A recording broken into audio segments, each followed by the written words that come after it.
This article comes from Den of Geek UK. If you haven't caught up yet, Their Finest is a gorgeous little love letter to perseverance through storytelling, set against the backdrop of a film production office at the British Ministry of Information during the Second World War.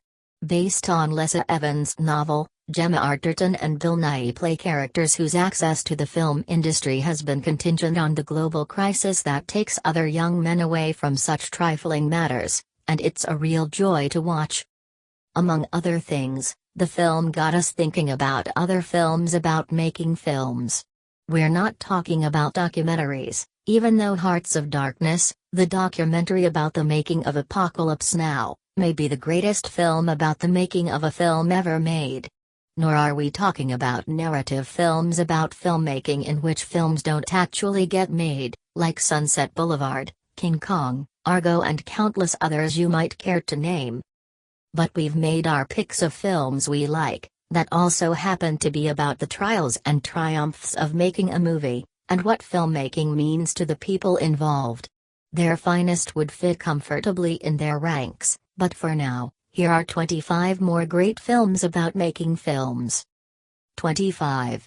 The Dirties, 2013. The movie? The Dirties, a high school film project about two cops who take out a gang of bullies. But what's it really about? A great many of the films on this list are about the joys of filmmaking, but this drama follows two film-obsessed students, played by Matt Johnson and Owen Williams, who start out making a violent comedy, but one of them winds up planning a real school shooting as he feels progressively more alienated by his classmates and teachers. With a particularly disturbing use of the then trendy found footage style, this indie film was made on a budget of $10,000 and championed by Kevin Smith after winning acclaim on the festival circuit.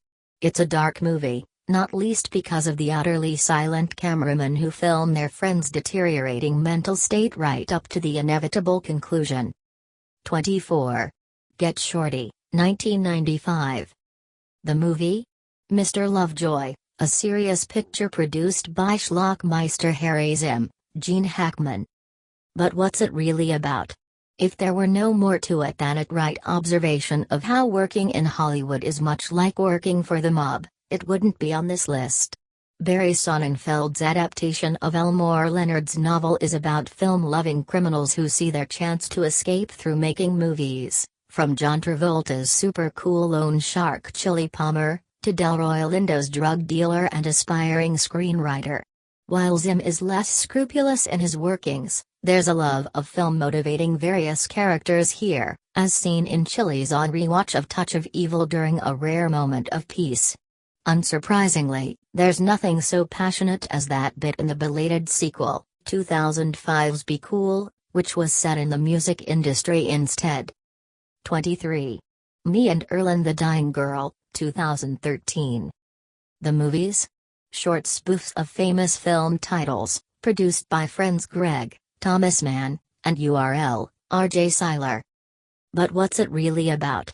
Greg is entirely self-absorbed and the film charts his path to finally doing something truly selfless for Rachel, Olivia Cook, a terminal cancer patient who his parents have pressured him into befriending. Without ever being maudlin or cloying, it hits home in a big bad way in the closing stretch, and its sincerity moves even the hardest heart. On a lighter note, we'd like to see Seiler, the current Blue Ranger, bring back his catchphrase, "Dem titties," in the next Power Rangers movie. 22. The Life Aquatic with Steve Zissou, 2004. The movie?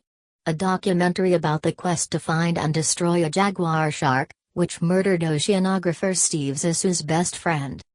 But what's it really about? Revenge, as Zissou, Bill Murray, vows when he announces the new film to the bewildered festival press. The Life Aquatic is Wes Anderson's goofy and bittersweet tribute to the films of Jacques Costa, in which Team Zissou's research vessel goes after his ambitions of playing Ahab with the creature that may or may not be made up. We won't declare the ending either way here, but the deadpan surrealism comprises pirates, Portuguese renditions of David Bowie songs and Jeff Goldblum hitting a three-legged dog, like all good ocean documentaries should. 21. The Player, 1992. The movie? Habeas Corpus, a legal drama featuring no major stars and a depressing ending. But what's it really about? Cynical Hollywood executive Griffin Mill, Tim Robbins, goes to ruthless and even murderous lengths to defend his job at a major studio. After receiving death threats from a screenwriter and fending off an ambitious junior colleague, Peter Gallagher, Griffin cynically works his way to the top in Robert Altman's scabrous cameo-palooza. It comes alarmingly close to being a movie about Hollywood rather than about making movies, but the